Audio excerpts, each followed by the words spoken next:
नमस्कार।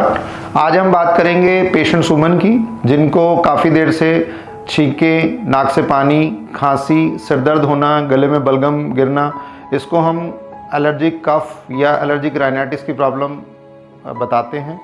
और ये काफ़ी देर से परेशान थी, काफ़ी हॉस्पिटल्स में इन्होंने अपना इलाज कराया लेकिन इनको बेनिफिट नहीं मिला।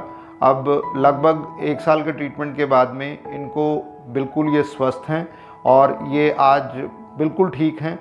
इनको कोई खांसी नहीं होती, कोई बलगम नहीं होता है, कोई छींकें नहीं लगती हैं, कोई सिर दर्द नहीं होता है। तो अगर आपको या आपके परिवार में किसी को भी एलर्जिक कफ या एलर्जिक राइनाइटिस की प्रॉब्लम है, वो हमारे डॉक्टर शारदा आयुर्वेदा हॉस्पिटल को विज़िट कर सकते हैं या नीचे दिए गए नंबर पर कांटेक्ट कर सकते हैं। धन्यवाद।